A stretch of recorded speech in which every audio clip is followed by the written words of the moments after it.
Bueno, entonces como van a grabar, vamos a utilizar el micrófono. Les decía que vamos a dar inicio a una nueva mesa de este ciclo de mesas verdes sobre conflicto y postconflicto, reflexiones recientes acerca de nuestra memoria.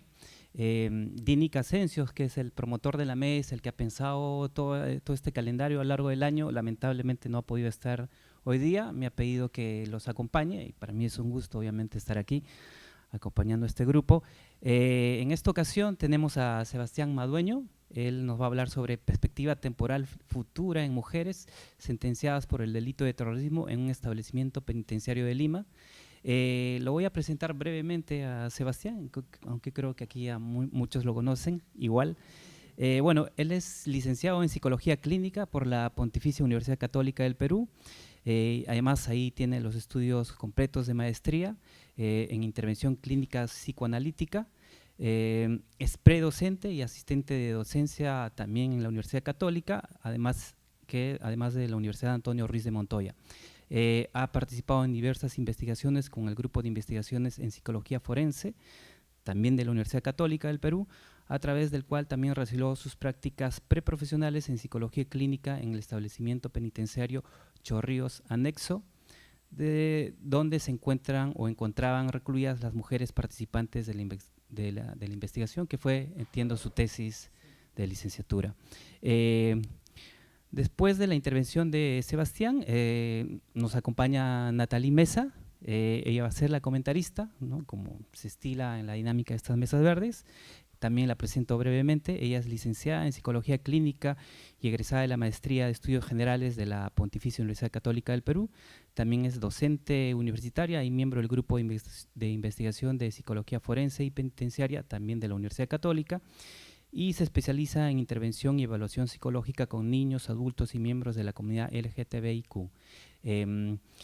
La dinámica es sencilla. Sebastián, vas a tener entre 30 a 35 minutos para presentarnos tu ponencia, y a continuación Nathalie 20 minutos para los comentarios, y después abriremos la mesa verde para las preguntas, también las críticas, ¿no? La idea es un poco de iniciar aquí el diálogo y el debate. Entonces los dejo con Sebastián.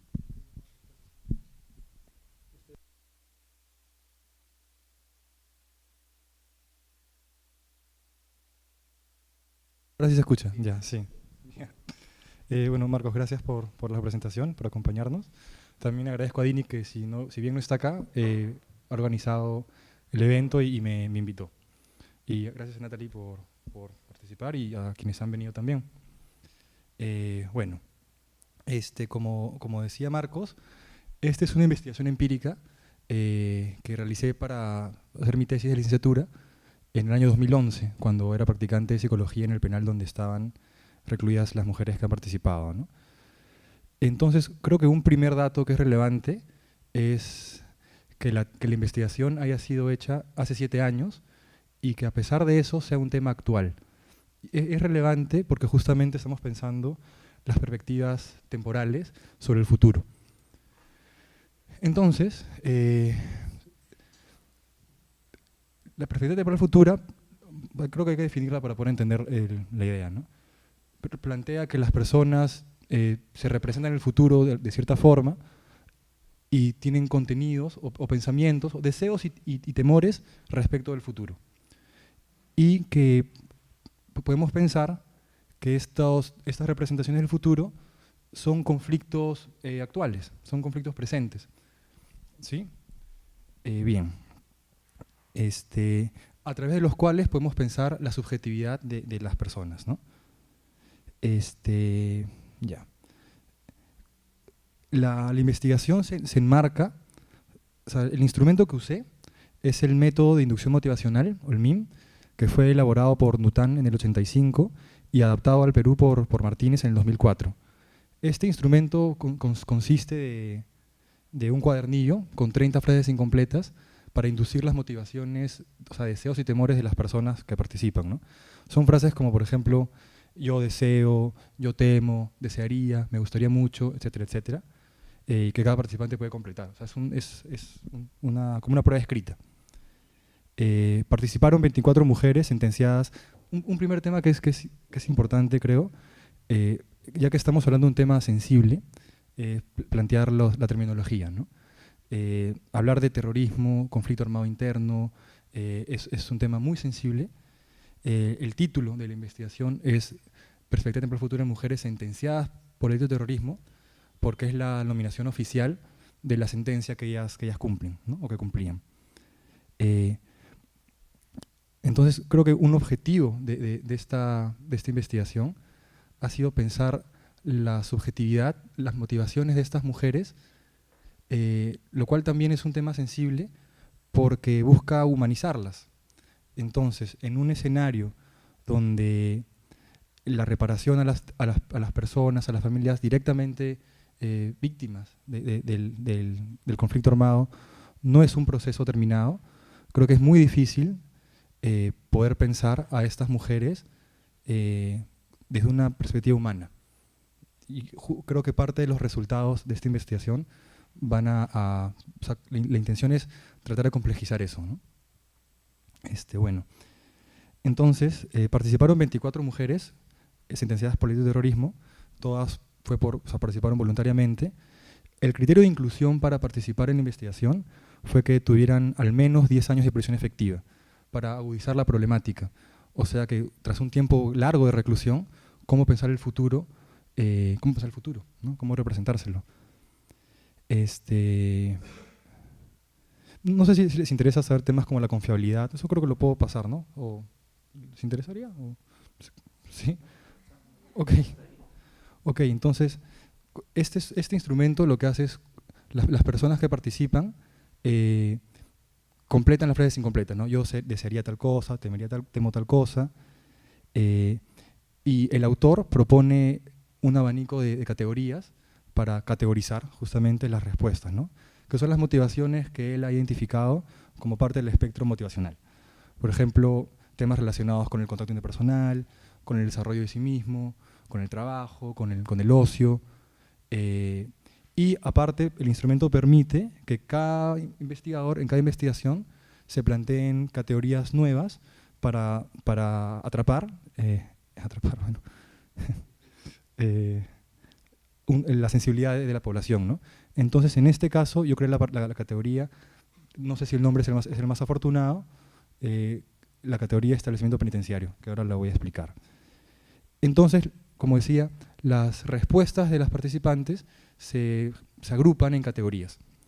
Y luego el instrumento lo que hace es las jerarquiza dependiendo de la frecuencia. Entonces, lo que asume el instrumento es a más cantidad de un tipo de deseo, es el deseo más importante o más frecuente. Bueno, es algo dudable.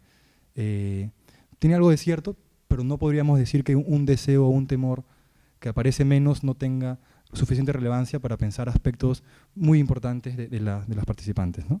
Entonces, la confiabilidad consiste en que una persona, en este caso yo, codifiqué las respuestas y entre otros especialistas las codificaban de nuevo y veíamos si había acuerdo. Entonces, en pruebas pasadas, este criterio alcanzado entre el 80 y el 90% de acuerdos. En este caso, yo hice un coeficiente intracodificador, es decir, del 12.5% de las 24 participantes, al azar, elegí tres instrumentos, 3 cuadernillos, y volví a codificar después de un tiempo todas las respuestas. Cada cuadernillo tiene 30 respuestas, ¿no? Y tenía que ver el acuerdo, ¿no? Y obtuve un 0.89 de confiabilidad, ¿no? Lo cual es alto. Bueno, entonces vamos a las categorías. De todas las categorías, voy a presentar hoy día solamente 3, que son las más relevantes, y alcanzan casi el 80% del total. Las metas relacionadas con el sí mismo, que se divide en estas 2 subcategorías, que son temas como desarrollo de aspectos personales, ¿no? Sin especificación. Y una segunda subcategoría tiene que ver con el desarrollo de rasgos de carácter. Cuando presente los resultados creo que esto va a quedar más claro. Una segunda categoría, que es la que ideé para esta investigación y capta la particular del grupo, es EP, metas relativas al contexto penitenciario, y ahí están los deseos de libertad, de excarcelación, metas relacionadas con las políticas penitenciarias y metas relacionadas con la justicia como valor, como justicia social o reivindicación. Por último, metas relativas al contacto social o interpersonal, ¿no? Contacto en general, o sea, sin especificar. Ser contactadas por otros o otras, es el C2. Y C3 es deseos o temores hacia otras personas. ¿Hasta aquí está claro? Sí. Ok, entonces, de todas las categorías que usé, le estoy presentando estas 3, que suman más o menos el 80%, ¿no? Como vemos, la que tiene mayor frecuencia es contacto interpersonal, y luego sí mismo y establecimiento penitenciario tienen una frecuencia similar. Entonces, un resultado importante es que la distribución general de las metas de estas participantes es similar a la distribución de las metas de población no penitenciaria. Entonces ya nos permite hablar de que los deseos de contacto, los deseos de desarrollo, también están presentes en estas mujeres, a diferencia de lo que suele decir la opinión pública. ¿Sí? A pesar de esto, hay particularidades. Entonces vamos a verlas. ¿Sí? Ya. Entonces, en contacto interpersonal, después digo esto mejor. He elegido algunas respuestas que creo que pueden graficar una reflexión general. Entonces, una respuesta es, por ejemplo, no quisiera que mi ser querido deje de visitarme. Es C2 porque la acción para que se concrete el contacto está puesta en el otro.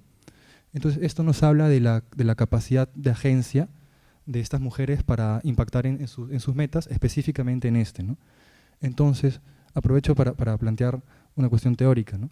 Ya que el establecimiento penitenciario funciona como una institución que rige las vidas de las mujeres, específicamente en este caso, o de quienes están recluidas ahí, afecta su cotidianidad, ¿no?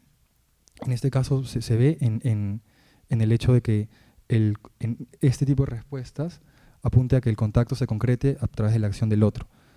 Esto es importante porque podríamos pensar que existe un paralelo entre la reclusión y la militancia. En tanto hay una institución o entidad, no sé si llamar externa, pero externa, que más o menos unifica o homogeniza a los militantes y rige la cotidianidad, ¿no? Bien. Otro tipo de respuesta es, no me agradaría si maltratan a mi hijo por mi causa o por ningún motivo. Este es un temor relacionado con terceros, ¿no? Las siguientes 2 son, me sentiría a gusto cuando vea a mis padres felices junto a ellos en mi hogar. Y otra es, lamentaría mucho si al salir encuentro tanta adversidad que quisiera volver a sentir los aspectos hermosos que encontré en prisión, como la solidaridad, la cohesión, el estar pendiente la una de la otra. Okay. Cuando veamos las otras dos categorías, se va a evidenciar algo que quiero decir ahorita. Es que el discurso, acá podemos ver que hay más presente temas como dejar de ser visitadas, maltratos, no sabría cómo llamarlo, pero es como, podríamos plantear que es como una especie de, no quiero decir un temor a una represalia, pero por ahí se comienza, es la categoría donde se evidencia algo que les, o al menos una mínima asunción de responsabilidad, ¿sí? Porque asumen que un ser querido puede dejar de visitarlas. Nos preguntamos por qué. O sea, ser familiar de alguien sentenciado por terrorismo es un estigma. Probablemente, ojo, no estoy partiendo de entrevistas a estas mujeres, así que no parto de data empírica para decir esto, es una interpretación. Pero finalmente la situación de estar recluidas genera un malestar que no se puede negar, ¿no? Como por ejemplo, que el ser querido deje de visitarlas, ya sea por resentimientos, ya sea porque puede ser un maltrato atravesar las condiciones de la visita, ¿no? También se ven, no me agradaría si maltratan a mi hijo por mi causa. El discurso finalmente está planteado hacia una especie de represalia. Y creo que donde más se evidencia es en la cuarta respuesta, ¿no? lamentaría mucho si al salir encuentro tanta adversidad que quisiera volver a prisión. Es relevante porque un deseo, o sea, podríamos asumir que un deseo fuerte es la libertad, pero al mismo tiempo está el miedo a la libertad. Entonces, si pensamos que el Partido Comunista Sendero Luminoso y el establecimiento penitenciario funcionan como entidades que homogenizan y que regulan, y a partir de las cuales estas mujeres forman un colectivo para enfrentar algo, ya sea hacer la guerra, ya sea asumir el estigma, ya sea asumir lo que ellas llaman injusticias. ¿Cómo pensar el futuro después de tantos años de colectividad al futuro tras la excarcelación? Pensarse como un futuro singular o personal, ¿no? Entonces, diría que esa es una contradicción a resolver. O sea, han estado 15 años, 10 años por lo menos en reclusión, otros tantos más de militancia, que es que se viene, ¿no? ¿Cómo formular motivaciones o proyectos individuales o singulares si es que es necesario, ¿no? Y si eso es importante o no para la sociedad, para nuestra sociedad, hacia las que ellas van a regresar. Ya. En la siguiente categoría es sí mismo, ¿no? Plantea temas como trato de evitar la desesperanza. No me gustaría serme infiel, serme desleal. Quiero ser fiel a mis propios valores como ser humano. Realmente no quiero ser injusta y hacer sufrir a las demás personas. Tampoco ser indiferente a los demás. Este discurso creo que puede plantear una posición distinta a la categoría anterior.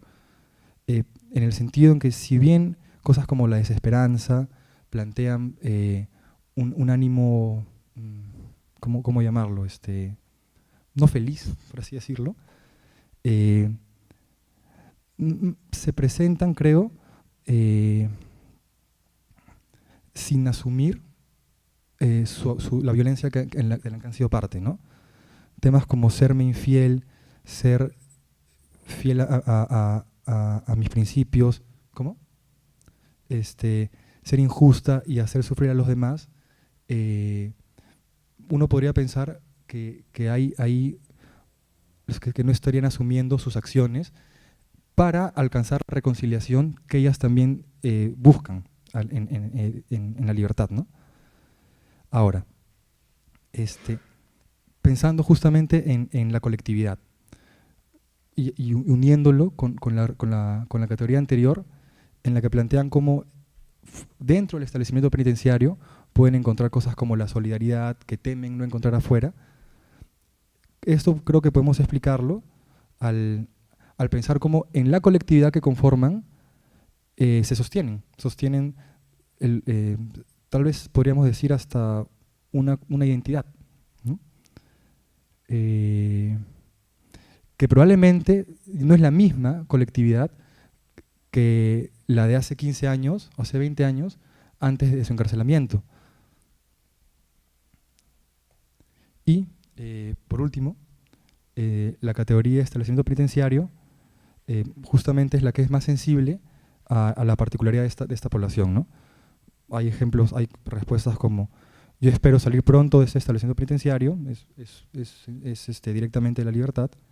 Otra, estoy intentando alcanzar mi libertad, estoy realizando por segunda vez los trámites del beneficio. Aquí ya vemos una especie de agencia, ¿no? El hecho de plantear estoy realizando los trámites para el beneficio, estoy esperando alcanzar mi libertad, ya es distinto que salir pronto del establecimiento, ya hay una idea de agencia, ¿no? Que tal vez nos puede hablar o sea, habría que preguntarnos si es apoyadas en la colectividad o como una motivación, o como una acción individual, ¿no? Luego, me gustaría mucho que se me permita ser libre y reivindicada en la flagrante violación de derechos humanos de la que fui víctima y el deseo que jamás se vuelva a repetir.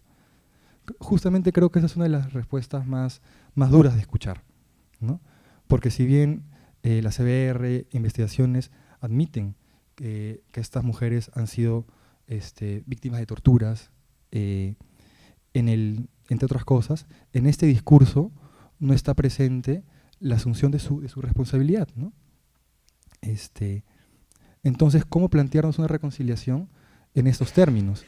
Pero también cómo plantearnos una reconciliación en un escenario real en el que mujeres o militantes, o no sé si militantes o exmilitantes de Sendero Luminoso salen a prisión y la sociedad no está lista, salen de prisión y la sociedad no está lista para recibirlas, desean o se busca que se mueven de distrito, y cómo estar listos para recibirlos cuando hay un manejo político también sobre Sendero Luminoso, sobre el conflicto armado interno, con fines políticos, ¿no?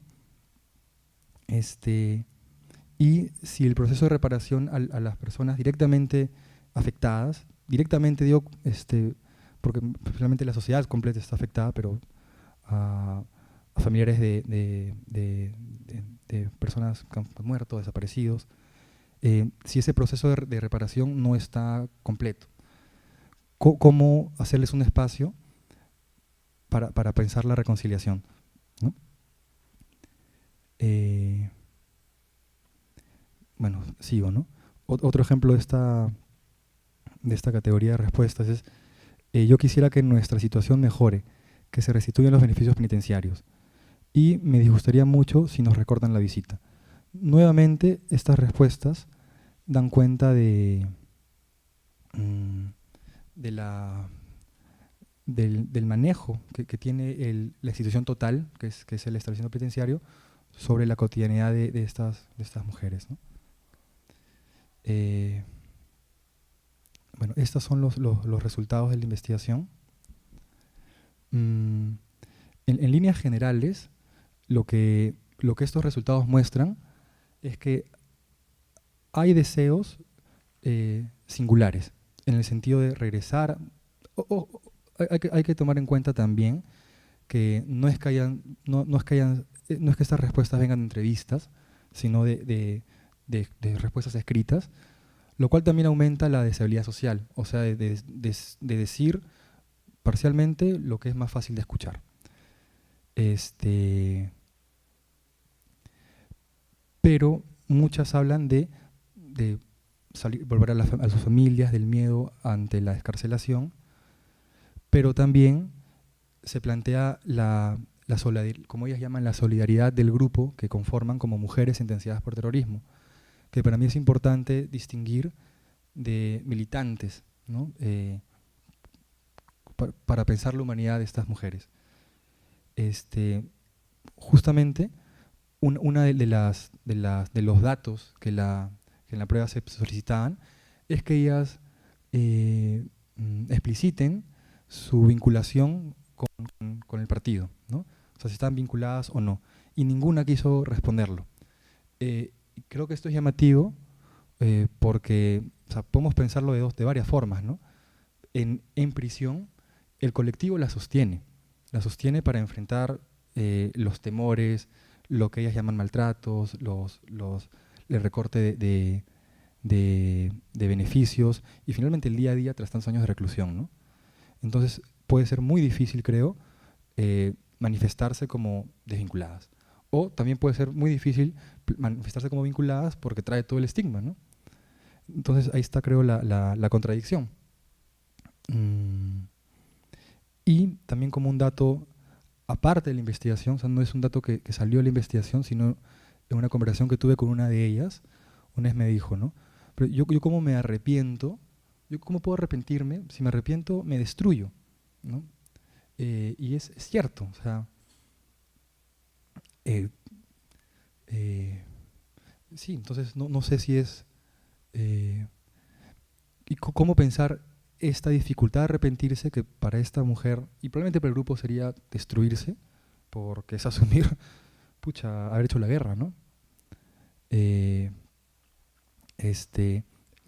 condiciones donde las personas directamente afectadas no están recibiendo las reparaciones necesarias, donde es un escenario fácil para extrapolar los discursos, ¿no? O sea, buenos y malos, pero al mismo tiempo la sociedad necesita un espacio a estas mujeres que van a retornar a la sociedad. Bueno, tenía más cosas que había pensado. Espero poder haber transmitido la preocupación central. Y quisiera terminar planteando una cosa que dice un filósofo, Alain Badiou.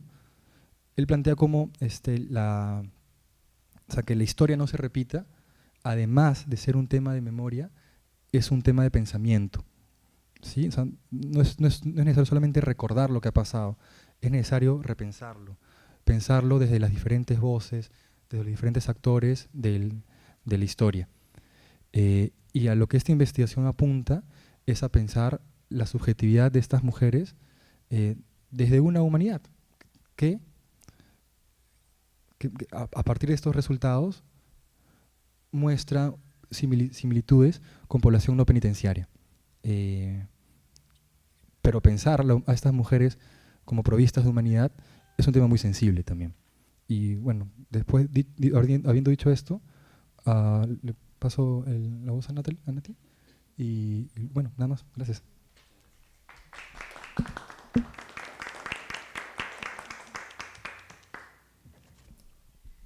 Bueno, muy bien. Primero quiero empezar felicitando a Sebastián, en realidad, por su trabajo y el esfuerzo que sé que ha supuesto transformar su investigación de tesis de licenciatura a un formato de artículo, ¿no? Y además con todas las implicancias y los tiempos y las demoras de las publicaciones académicas que ya conocemos. Y además este trabajo, más allá de estos datos que menciono, siento que ha permitido que se concentre en aquellas dimensiones más urgentes de la subjetividad de este grupo de mujeres, las cuales aluden, como él ya ha hecho mención, al contacto interpersonal, al sentido de sí mismas y a la vivencia del encarcelamiento, ¿no? Creo que no hay que perder de vista el lugar de estas dimensiones en la vivencia, representación subjetiva de este grupo de mujeres sentenciadas por terrorismo. Bueno, y iré comentando un poco sobre estas dimensiones. Las viñetas que ha presentado Sebastián creo que son bastante esclarecedoras de contradicciones, tensiones en cada una de ellas. Y bueno, voy a ir avanzando.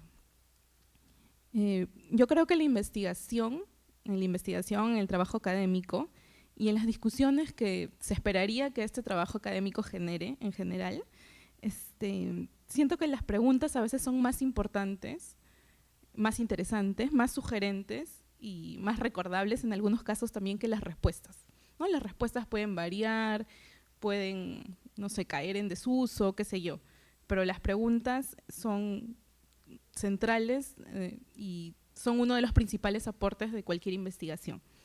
Por eso es que he rescatado algunas de las preguntas que se hace Sebastián en el artículo y al mismo tiempo he formulado algunas que en la lectura de este artículo me fueron apareciendo.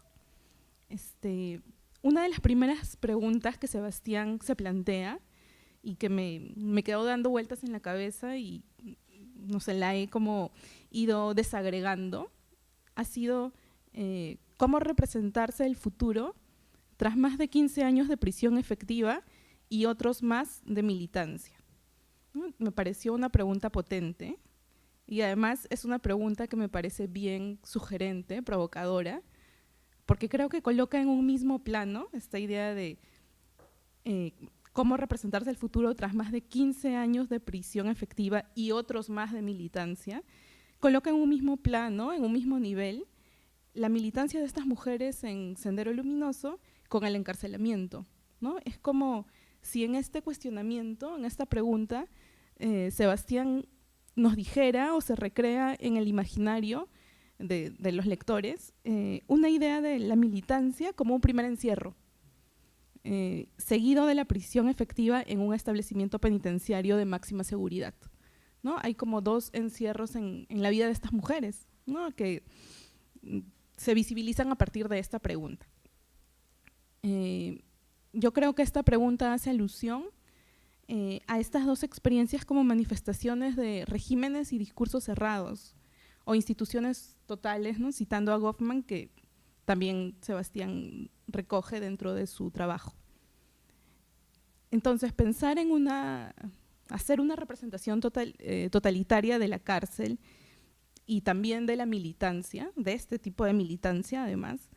Interesante el uso de la palabra, ¿no? Porque creo que militancia alude a una diversidad de experiencias, y acá estamos hablando de la experiencia de estas mujeres en Sendero Luminoso, ¿no? Pero bueno, imaginarse o representar de forma totalitaria la cárcel y la militancia, creo que sí es útil porque nos ayuda a entender el impacto subjetivo de estas experiencias, el impacto en los vínculos, tanto en aquellos que se generaron como en aquellos que se perdieron o que se tuvieron que, digamos, yo pensaría como a qué tuvieron que renunciar estas mujeres, ¿no? Tanto por el encarcelamiento como por la militancia en Sendero Luminoso. Y pensar también en esta representación total alude a una concepción del tiempo y cómo esto ha repercutido en la vida de estas mujeres.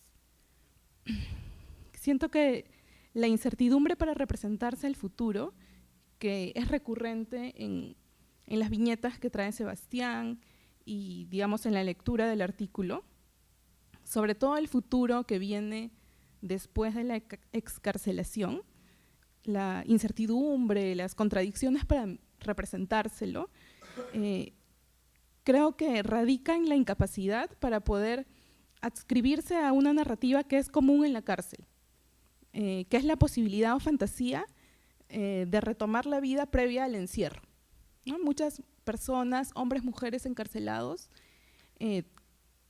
comparten esta narrativa, ¿no? La idea de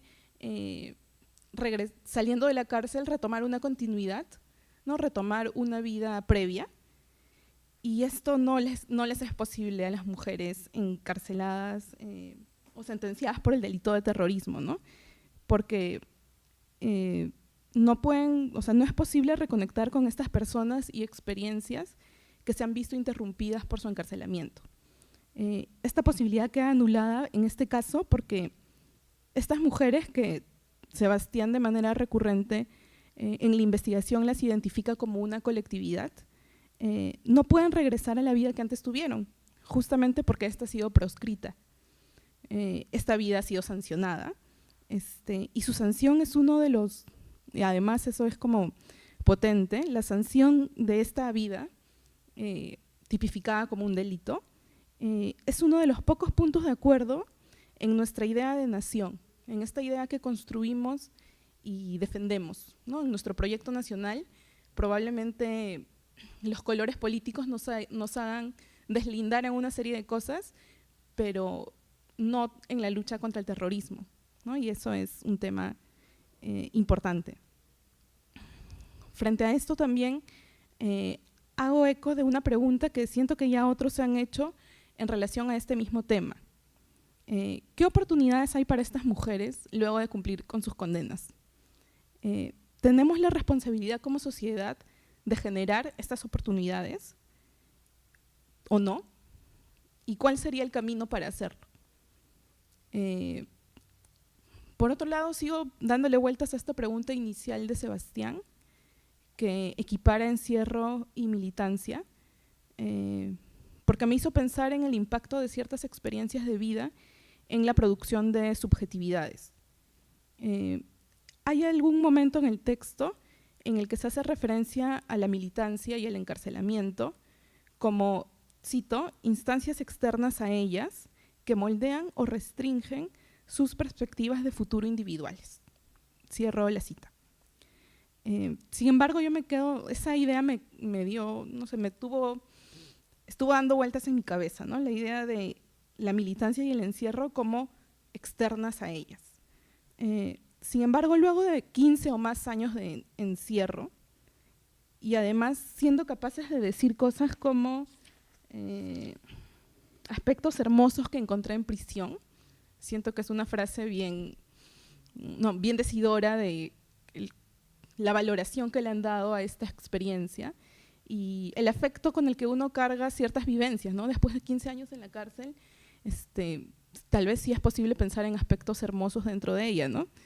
Y felizmente, porque probablemente eso ha ayudado a sobrellevarlos, ¿no?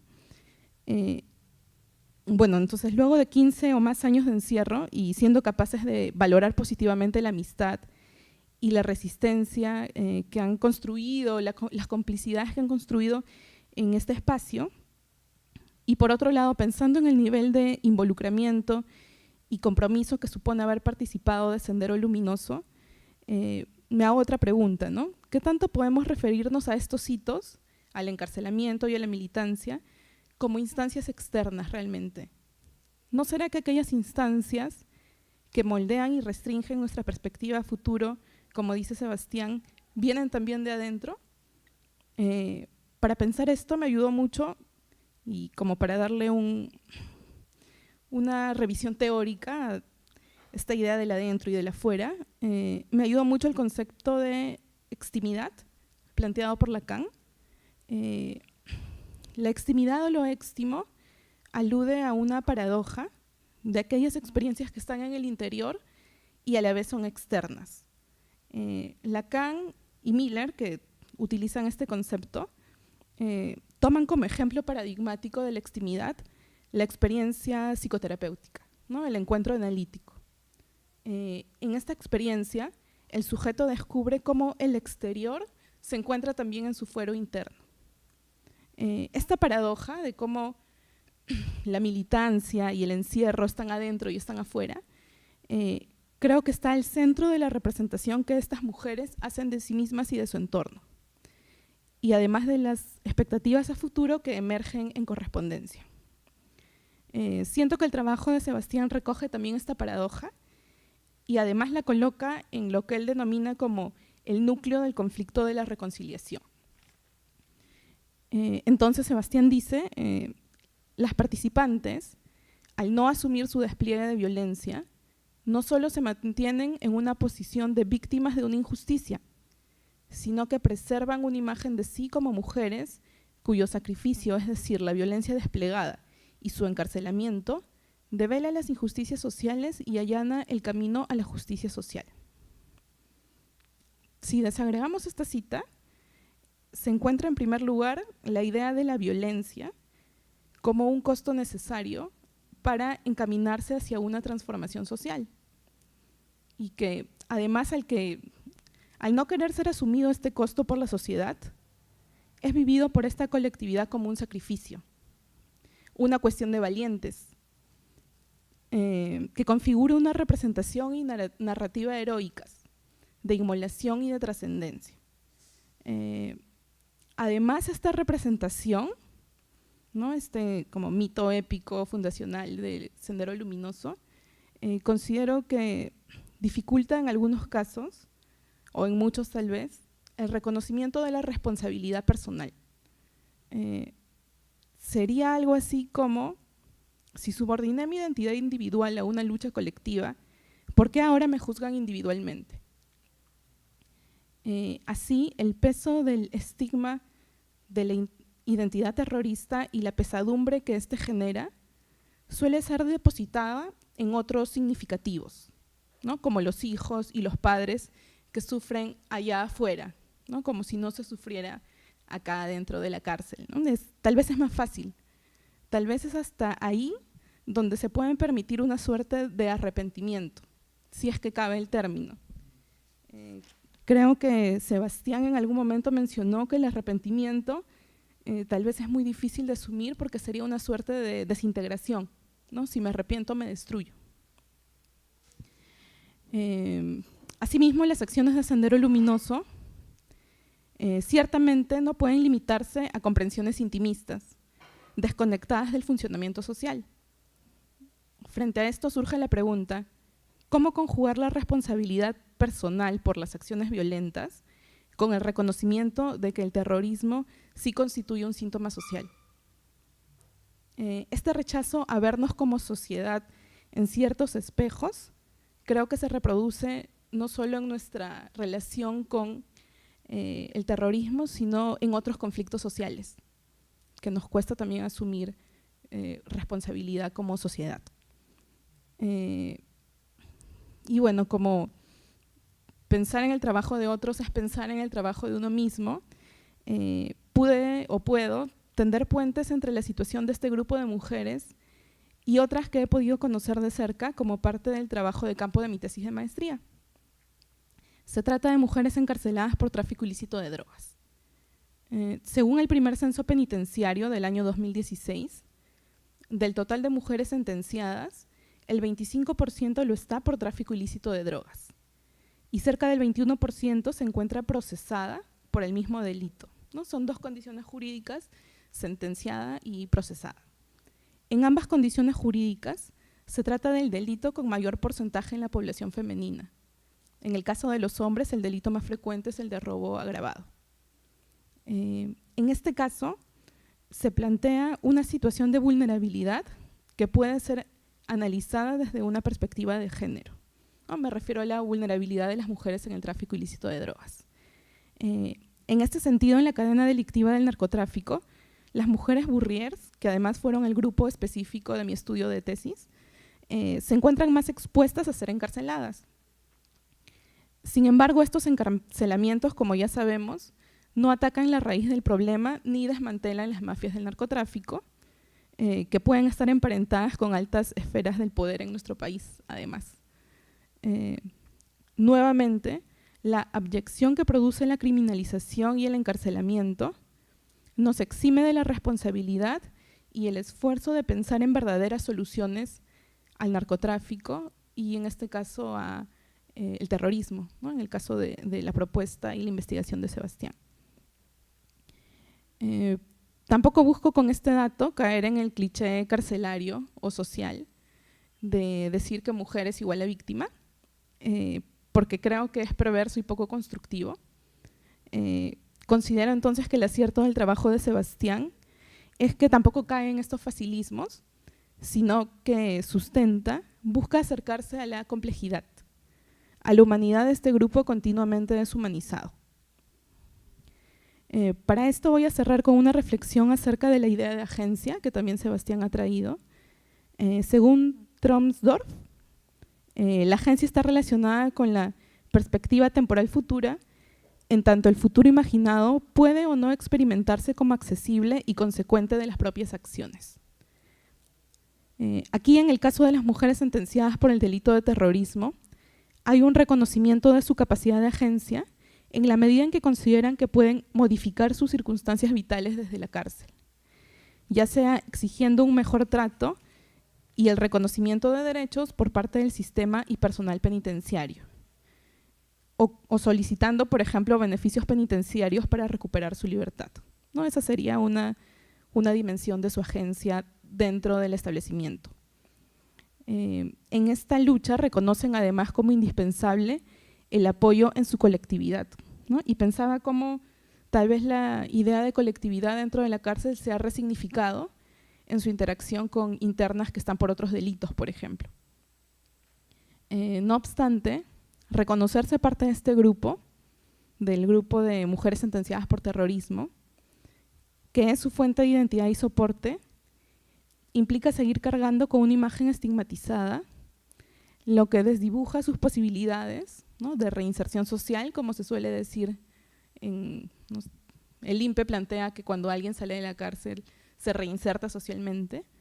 Y bueno, las posibilidades de reinserción social de estas mujeres creo que se desdibujan al estar en esta ambivalencia entre identificarse o no con una colectividad sentenciada por terrorismo, ¿no? Y ahí estamos, ¿no? Creo que por eso es que Sebastián, haciendo un análisis de la perspectiva temporal futura de su propio estudio,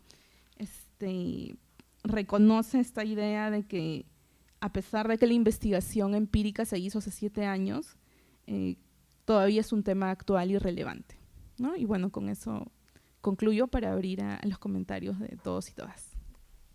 Muchas gracias.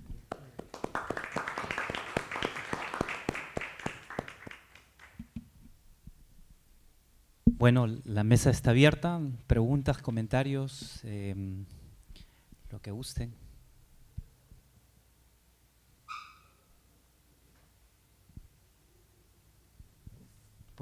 Pues yo no soy especialista, pero sí me llamó mucho la atención el trabajo de Sebastián, porque hasta donde yo conozco estos estudios sobre lo que llamamos ahora posconflicto, ¿no? Que empiezan a revisar mucho la trayectoria de este tipo de actores, Sendero básicamente. Los trabajos han rondado un poco sobre la experiencia de ellos, primero en el Sendero, en la guerra, ¿no? Y después ya en los penales, ¿no? Que es, digamos, su trayectoria, su pasado y un poco su presente, digamos, ¿no?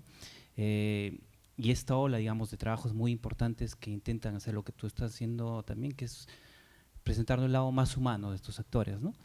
Pero creo que con este tipo de preguntas sobre sus expectativas, sus anhelos, mirando más al futuro que las conflictúa ellas mismas, me parece que ese lado más humano brota como con más facilidad, ¿no?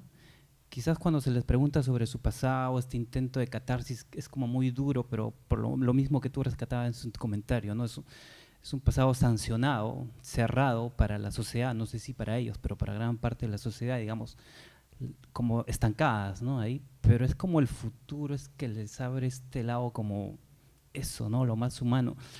Entonces muchos creo, algunos más que otros obviamente han visto estos actores con ciertos prejuicios, ¿no? Mayores prejuicios, menores prejuicios algunos.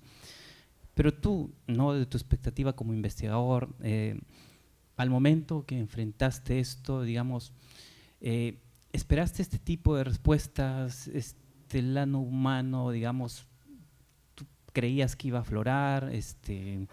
¿Cómo fue ese proceso? ¿Cómo lo sentiste tú? Gracias, Marcos, por tu pregunta, porque me permite tener un par de cosas, ¿no? De hecho, sí, esperaba encontrar este lado humano, porque aparte yo venía trabajando con ellas casi un año. Yo hice mis prácticas de psicología ahí, y en el contexto de ya haberlas conocido, de escucharlas, es que ellas acceden a participar en mi tesis. Es más, me tomó 3 años después de que terminé la investigación, terminarla, o sea, después de que estuve haciendo mis prácticas, porque me costó más bien alejarme de ese lado humano para poder encontrar una perspectiva un poco más en el medio. Asumiendo también que el hecho que para ellas participar también me ubican a mí como un portavoz de ellas para humanizarlas frente al resto de la sociedad. Entonces me tomó un tiempo ser cuidadoso con eso. Sí, me hiciste pensar en una cosa. Creo que también le hemos ido diciendo, pero creo que justamente al pensar el futuro, no solamente el presente y el pasado, si bien creo que imaginar el futuro, uno solamente lo imagina desde el presente, ¿no? De hecho, moldeado por el pasado también, pero desde el presente, implica pensar una situación actual, aunque en un escenario distinto al actual, como sería la excarcelación. Entonces creo que nos permite pensar un futuro separado de la colectividad, que al menos durante los años de encarcelamiento, más los de militancia, no lo han tenido. Y creo que tal vez con eso se relacione que aparezcan estas ambivalencias frente a la libertad, tanto los deseos de estar con sus familias, de otras categorías que no he planteado, como trabajar, estudiar, pero también aparezca el temor a perder, como rescataba Natalie, los aspectos hermosos de la solidaridad en prisión, ¿no? Uh-huh. Y nos plantea un paralelo, creo, entre la incertidumbre del futuro, como también la ausencia estatal, que para muchas personas que han militado ha sido motivo para militar, que Sendero Luminoso cubra aspectos sociales que el Estado no estaba cubriendo, ¿no? No para todos, para algunos. Otras personas que han tenido otras motivaciones para militar, pero plantea ese escenario incierto, creo, ¿no? Uh-huh.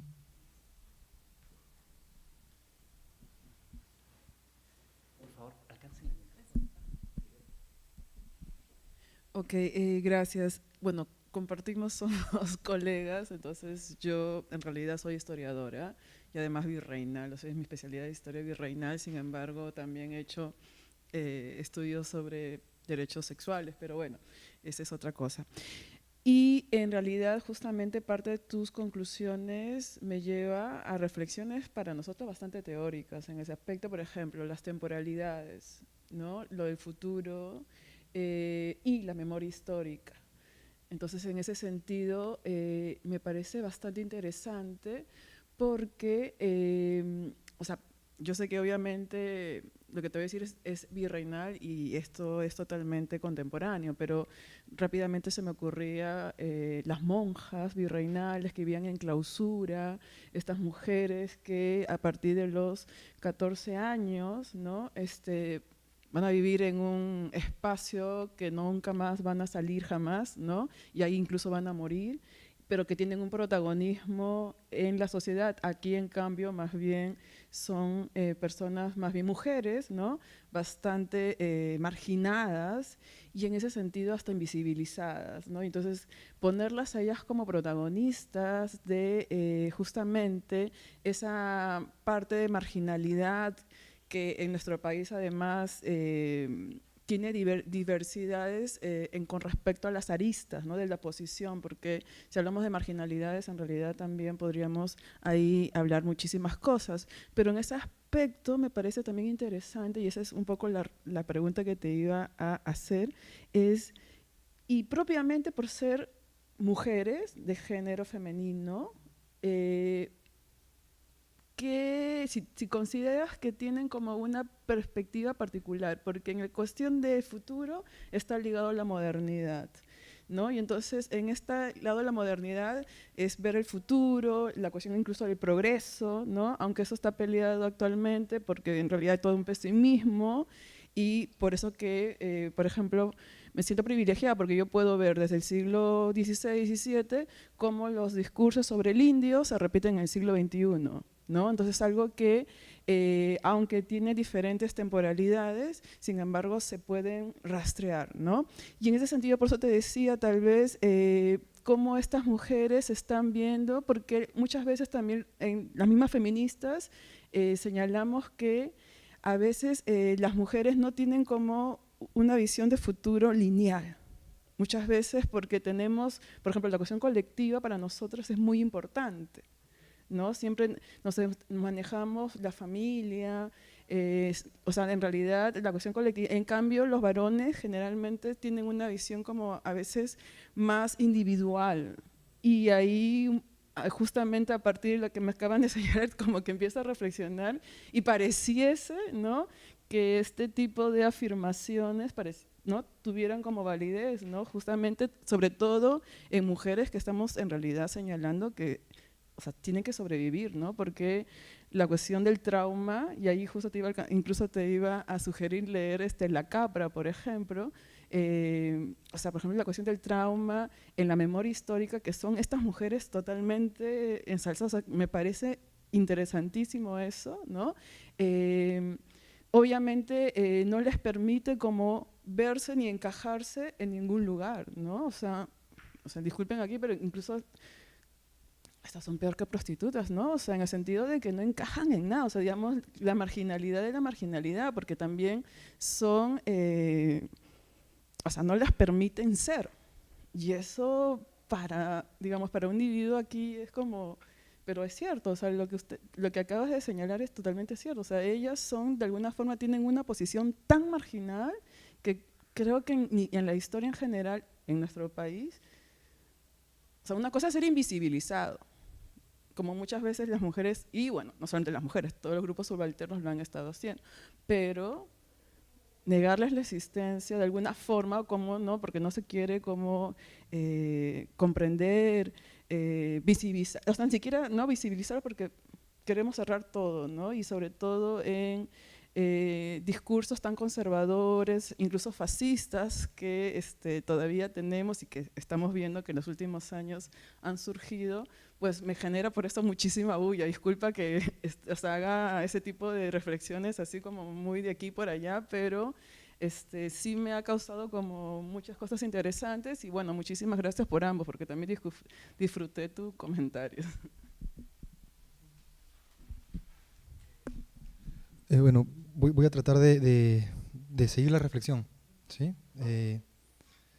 A ver, sí, lo primero que pensaría es justamente estas mujeres portan un doble estigma, o sea, no son solo militantes de Sendero Luminoso o ex militantes, no lo puedo afirmar, son mujeres violentas. Entonces no es un hombre violento, son mujeres violentas. Entonces el discurso social es que son mujeres desprovistas de feminidad. Entonces justamente es un doble estigma. Entonces, ¿cómo pensar un futuro en el que regresen a esta sociedad con ese doble estigma, ¿no? Mira, no sé si es que se alinea con lo que estabas pensando, pero una de las metas que planteaban este grupo eran relacionadas con el trabajo, los estudios, ¿no? Y la mayoría esperaba poder ser profesoras, enfermeras, que son ocupaciones tradicionalmente femeninas, ¿no? Aún así temían no poder hacerlo, porque con el doble estigma es difícil, creo, encontrar personas que confiarían el cuidado a estas mujeres, ¿no? Y es en efecto un doble estigma. Otra cosa que planteaste fue el tema del tiempo, ¿no? O sea, que haya sido, que esta sea una, o sea, sobre el paso, o sea, sobre la invisibilización. Y en efecto, justamente creo que el hecho de que la antigüedad de esta data sea de 7 años y podemos plantearla como un tema actual, es porque es como decir el tiempo no ha pasado, para nosotros que estamos afuera, porque es porque esperamos que salgan iguales, que salgan distintas, pero el tiempo ha pasado y la pregunta es, ¿salen distintas y salen distintas a un mismo escenario? O sea, un escenario que las va a volver a marginar. Finalmente, hay casos, ¿no?, donde se concreta una escarcelación y se remece en la sociedad, creo que justamente por esta invisibilización. Y la intención justamente con esta investigación y con este grupo que estamos pensando es pensar, es pensar que esto que está invisibilizado existe. Y justamente, sin ser historiador, pero desde una postura psicoanalítica, uno de los ejes que desde lo que me planto es que para que las cosas no se repitan, lo necesario es pensar. Y pensar pues implica develar, no develar, ¿no? Pero crear perspectivas nuevas y que toquen puntos sensibles, ¿no? Bueno, básicamente eso. Y creo que tal vez tú también... Sí, me quedé pensando en esta referencia histórica, las monjas de clausura, porque además históricamente los establecimientos penitenciarios de mujeres empezaron como conventos, ¿no? Empezaron siendo manejados por congregaciones religiosas, donde, digamos, se reeducaba a las mujeres para que regresen a cumplir sus roles sociales. Y en muchos casos esto se cruza además con temas de clase, entonces eran reeducadas para, por ejemplo, volver a la sociedad y ser buenas sirvientas. Ahora sabemos que los establecimientos penitenciarios son manejados por el Estado, pero estas ideas, tal vez de que regresen y se ubiquen en ciertos lugares, en ciertas posiciones, se mantienen. Pero acá aparece la pregunta recurrente de ¿dónde encajarán? Si es que encajarán. Y la idea de la invisibilización, la marginalidad. Y me hizo pensar esto en otro artículo que habla de otra población marginalizada y además atacada, exterminada, pero creo que no es Sendero Luminoso, sino por el MRTA. El artículo se llama ¿Puede ser travesti el pueblo? Y habla de el episodio en Las Gardenias, que es brevemente mencionado en el informe de la CBR, y cómo los militantes del MRTA hacen una incursión en un bar donde habían travestis y, bueno, parroquianos, entre comillas, que suele ser la palabra con la que no sé, se utiliza para nombrar a personas que se relacionan con travestis. Y a partir de este episodio, que además es muy como una nota a pie de página en el informe de la CBR, esta autora, que ahorita lamentablemente no recuerdo su nombre, reflexiona acerca de cómo este no es un dato anecdótico en la historia del MRTA y tal vez del terrorismo en el Perú, sino que más bien es una demostración de cuál era su idea de proyecto de nación, ¿no? En su idea de pueblo, y por eso es que el artículo se llama Puede ser travesti el pueblo. En su idea de pueblo, obviamente no encajaban los travestis. Y este artículo además recoge testimonios de mujeres emerretistas, no sé si emerretistas o senderistas en realidad, que de alguna manera justifican estas acciones.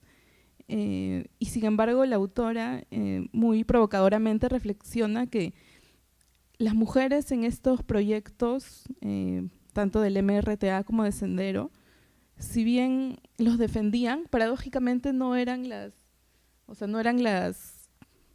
más representativas, no eran vistas como de igual importancia que los varones en estos movimientos, y es como que casi ocupaban el mismo lugar que estos cadáveres travestis, ¿no? Y revela un poco la misoginia de ciertos proyectos de nación que creo que habría que seguir pensando.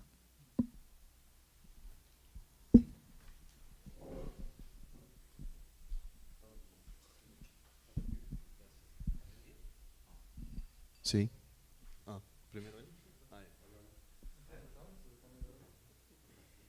¿Aló? Sí.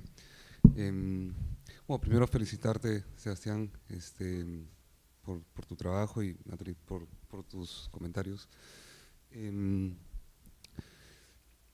Una de las cosas que me quedan un poco vueltas desde el inicio, en realidad, era esta tensión que había tanto en tus resultados como en unos comentarios que tú ibas haciendo acerca si es que tú no podías aseverar si eran o no eran militantes, ¿no? Y creo que en sus respuestas, en estos cuestionarios, se notaba también esta tensión entre ser mujeres que quieren pues formar una vida con sus seres queridos, ¿no? O acaso continuar con su proyecto, ¿no? Que claro, una vez que ustedes explican acerca de cómo asumirse como terroristas o como miembro de Sendero Luminoso en pos de una lucha justa, digamos, vuelve esta tensión constante, ¿no? Que creo que es una tensión importante porque convoca también a la sociedad con el temor básico que tienen, que es van a salir terroristas, ¿no? Y van a hacer terrorismo, ¿no? Creo que hay una serie de crímenes y delitos en la sociedad que tienen tal magnitud perturbadora que creo llegan a tener una categoría especial, ¿no? Pensaba, por ejemplo, en algo que ha pasado hace poco en Barranca, hace unos días en realidad, que fue asesinada una niña y el asesino fue capturado. Incluso a pesar de esta captura, digamos, la comunidad del lugar digamos, se alzó contra los policías, en fin, hubo una situación bastante complicada. Pero lo que me llamaba un poco la atención de esta tragedia, ¿no? que seguramente toda la familia alrededor también ha estado exigiendo justicia. Digamos, la idea de justicia acá, y los comentarios que yo pude escuchar, atravesada por la pena de muerte, ¿no? En fin, medidas que implicaban el cese de existencia en el espacio social del asesino. Entonces, creo que hay un grupo de crímenes y delitos, entre ellos también el terrorismo, cuya única representación social de justicia es que dejen de existir, ¿no? No hay como un escenario en el cual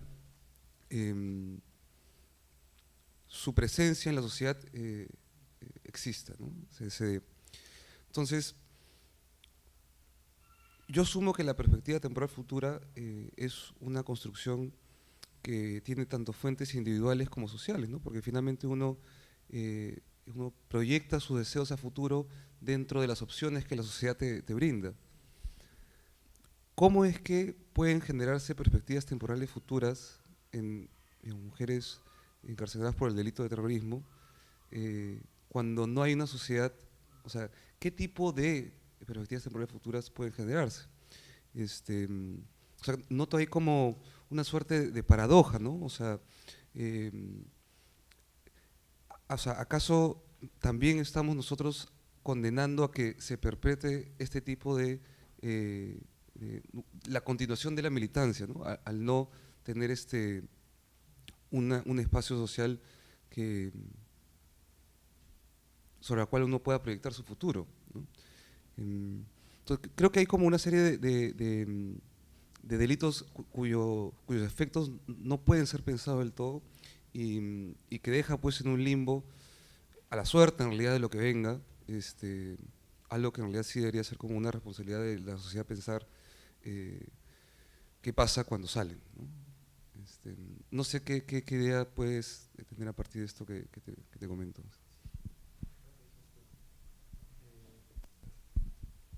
Sí, estoy pensando varias cosas y de hecho también me hace pensar en algo que también tú dijiste, ¿no? Varias cosas, ¿no? Por tu me pongo a pensar, ¿no? Uno, o sea, desde una perspectiva psicoanalítica, o sea, pensar cómo la subjetividad o el individuo se forja con el otro, y el otro, el afuera, es primero. Y entonces quiero aprovechar para deslindar una visión clásica del psicoanálisis familiarista, sino plantear que la subjetividad es social, es política y no está determinada por lo familiar, es algo en continuo cambio. Y que parte de una afuera, ¿no? Es necesario primero que haya una sociedad que pueda imaginar un futuro, una pertenencia a este grupo, a estas mujeres, para que lo puedan tener. Una primera cosa, ¿no? Y creo que justamente una cosa que he estado tratando de plantear es como esa paradoja, es la incertidumbre frente a esta libertad deseada y este miedo a las represalias, ¿no? Al dejar de ser invisibilizadas. Y una segunda cosa que pensaba y que lo articulaba con tu comentario es el tema de lo singular o lo colectivo. Tal vez esa perspectiva binaria no es la mejor. Sí, porque colectividad no es lo mismo que militancia. Militancia implica un discurso único, cerrado, sin alternativas, y singularidad no es la oposición de colectividad. Pensaría que una colectividad como la que pienso que planteas da pie a la diferencia incluso de sí mismo, ¿no? O sea, y justamente creo que ahí se atrapa la cuestión, ¿no? No me gustaría serme infiel, serme desleal. ¿Qué es eso? Creo que eso es ser digamos, vamos a llamarlo discurso, si queremos plantearlo también desde la afuera que lo constituye, vamos a llamarlo identidad, si queremos enfatizar en lo personal,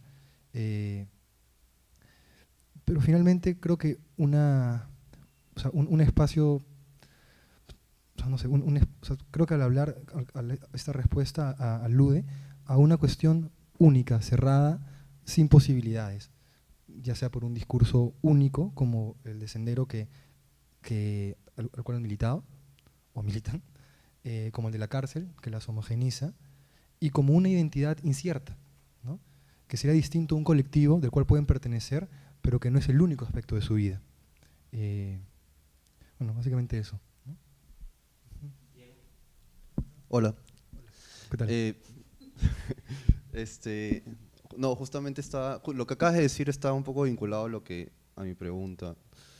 O sea, partiendo un poco también de tu experiencia, que dices que aparte de las encuestas que hiciste, has estado trabajando con ellas, ¿no? Entonces me imagino que has tenido tiempo para hablar con ellas un poco acerca de su experiencia en Sendero, o has podido explorar ese tema, ¿no? Entonces me quedaba pensando un poco en esto de lo singular y lo colectivo, porque, o sea, una cosa es pertenecer al colectivo senderista, ¿no? Y otra cosa es pertenecer a este colectivo que se ha formado en la cárcel. O sea, me imagino que son dos experiencias del colectivo distintas.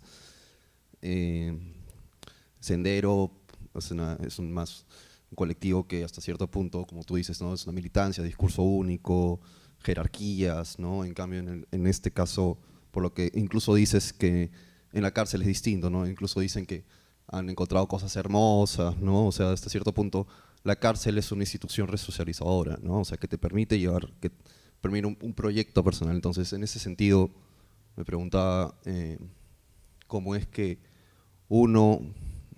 estas mujeres tienen una experiencia de la colectividad distinta y cómo eso también la lleva a una área gris a desarrollar su propia singularidad y cómo eso influye también en cómo ellas sienten que se van a reinsertar en una sociedad que los quiere, que no los quiere, qué paradojas les trae. Esa es la pregunta, la cosa que me sale en la cabeza. Ya, sí. Mira, justamente creo que algo interesante es que ha sido, cuando yo estaba ahí, inusual y hasta difícil hablar de su militancia o de su experiencia en Sendero. Más bien, el tema del que o sea, ojo, yo estaba ahí como practicante de psicología, entonces básicamente estaba para escuchar. Y en mi tesis como investigador estaba para plantear mis preocupaciones, ¿no? O mis preguntas, más que nada.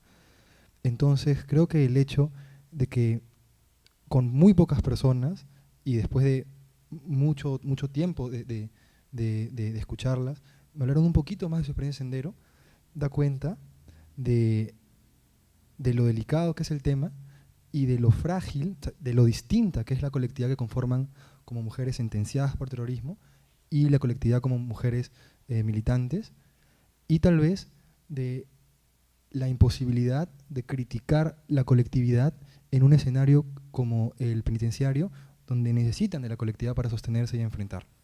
Creo que el hecho de que no hayan querido plantear en la investigación su afiliación o no al partido da cuenta de, tal vez, de no querer generar conflictos y diferencias con la colectividad que conforman. Y justamente plantear la diferencia implica plantear la singularidad, que no es excluyente de la colectividad, pero sí del discurso único, cerrado, en el cual se apoyan, ¿no? No sé si eso está alineado con... Eso de la colectividad es interesante, ¿no? Porque la cárcel sirve como castigo. Es principalmente la cárcel es un proceso de castigo, creo, ¿no? Por un delito que se comete. También viene de la seguridad para la sociedad, de que un criminal, un delincuente no esté en la prisión. Por ejemplo, si es un asesino, esté fuera de la sociedad, esté apartado, esté seguro, ¿no? Ya que podría asesinar y continuar con sus cosas. Pero también es un tema de reinserción o readaptación de las personas, ¿no? La pregunta sería, ¿no? O la cuestión sería aquí, en nuestra sociedad no tenemos un sistema como el que se ve a veces en las películas norteamericanas, donde existe un arrepentimiento y un pensar de que de repente todas las cosas que estaba haciendo, como algunas veces podría leerse de repente en ser injusto, hacer sufrir a las personas, ¿no? Quizás arrepentirse de esa circunstancia, y quizás la sociedad permitiera que se pueda reinsertar. Yo creo que la sociedad peruana se ha cerrado por completo, ¿no?, a la posibilidad de arrepentimiento, ¿no? Creo que, como dices, se estigmatiza y no se deja ni un solo camino. Y bueno, lo que pasa es que hay un núcleo duro también, ¿no? Un núcleo duro de líderes y todo que no piensan en cambiar. Por lo tanto, yo creo que están fuera de todo y lamentablemente en nuestra sociedad estamos en esa cuestión donde se le da a veces salida a algunos personajes como Morote, por ejemplo, que se fue a Chosica y Chacacayo, creo, ¿no? Porque el juez le dio ¿no? Le dio esa situación de prisión domiciliaria. Pero se tiene la cuestión pues, en la sociedad de que estas personas no están arrepentidas, ¿no? Y que el castigo prosigue, ¿no? Entonces esto comienza a convertirse ya en una cárcel perpetua, ¿no? Se va generando una tendencia a la prisión perpetua. Aunque no estén leyes, ¿no? De todas maneras estamos creando una sociedad ¿no? Que se siente injusta, pero también no es que sea tanto injusta, sino que se quiere proteger, ¿no? De una circunstancia que precisamente a mi criterio, a mi juicio, yo creo que también la de muchos, ¿no? Son precisamente esos asesinos que si no quieren dejar de ser asesinos, entonces al soltarlos se continuarán asesinando, pues. Y la sociedad, entonces, lo que digo, ¿no? Es que la cuestión penal debería adaptarse a esas circunstancias y dejar libres o debería modificar eso y dejar libres a los que sí se arrepienten y no dejar libres a los que no, definitivamente no quieren arrepentirse nunca, ¿no? Y deberíamos de construir esa sociedad, ¿no? En la que estar arrepentido significa pues precisamente pedir perdón, ¿no? Y disculparse y decir, bueno, yo sé que no se puede corregir esas cosas, pero tratar de pedir perdón. Me parece que eso se lee a veces en las circunstancias de lo que uno ve. Sin embargo, esa prisión, como dice, genera una colectividad, genera donde tomas una asociación, creo que dificulta esa situación, ¿no? Dificulta la situación del arrepentimiento, puesto que la infidelidad, ¿no? O quizás la deslealtad con el grupo, no debe ser más fuerte pues, que el sentimiento de la sociedad más en conjunto, ¿no?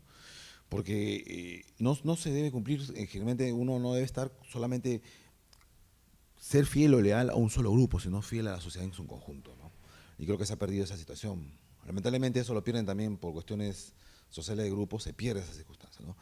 Si uno está en cualquier grupo, a veces piensa que primero tiene que caer bien con sus amigos y todo, pero la verdad es que no, la verdad es que debemos de estar bien con la sociedad en conjunto, ¿no? O sea, el bien social debería estar por encima de todo.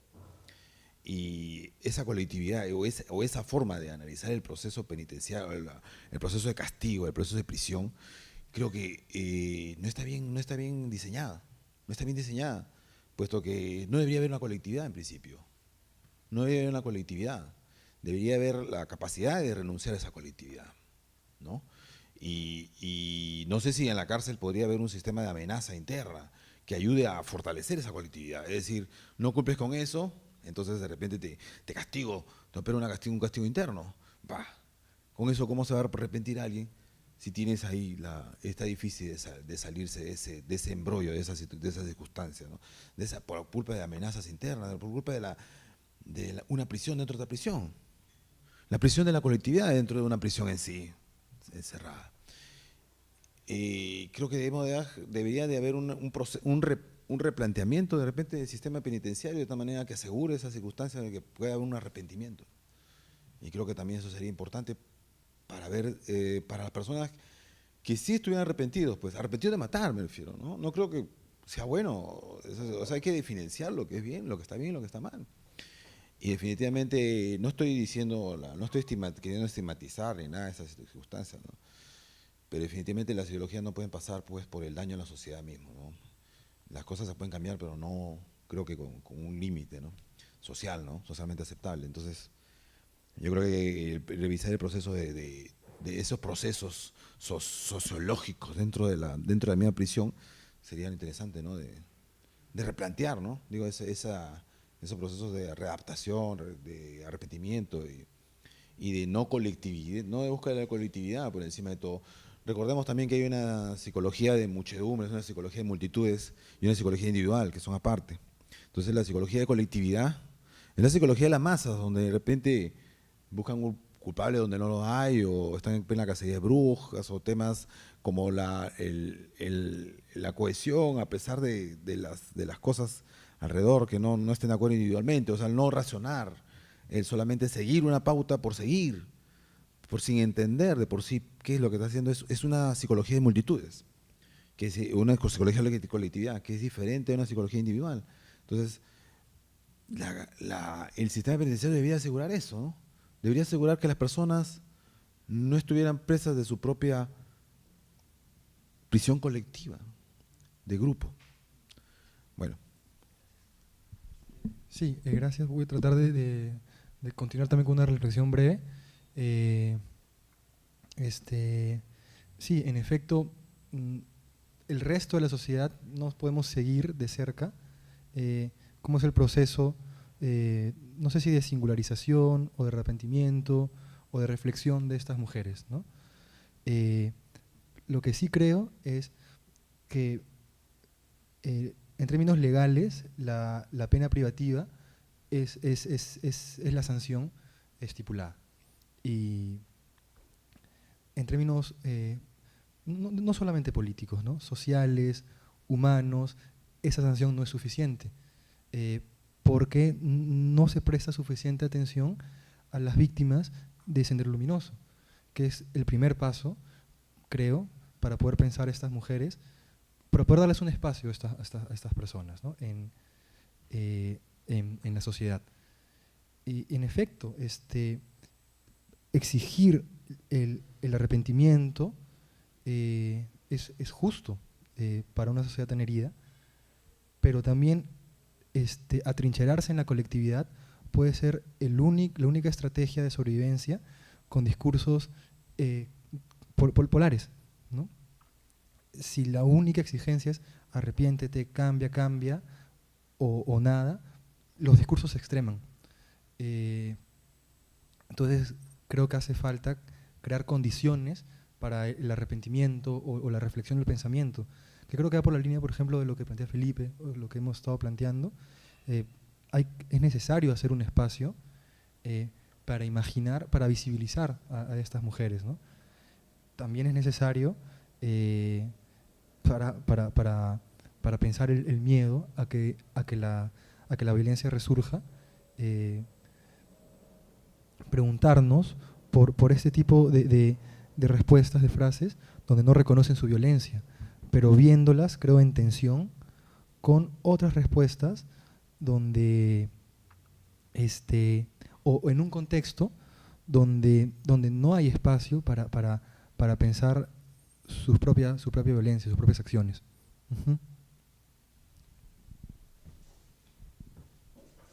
Bien, otra vez muchísimas gracias, muchas felicitaciones también por el trabajo, por la propuesta, Sebastián. También muchísimas gracias por los comentarios, Natalie, y muchísimas gracias a quienes nos han acompañado esta noche. Ya saben, siempre están invitados. Vamos a hacer la difusión de nuestras siguientes mesas verdes. Nos quedan 2 meses muy intensos. Aquí Diego y el equipo siempre están. Y bueno, que tengan muy buenas noches. Gracias a todos ustedes.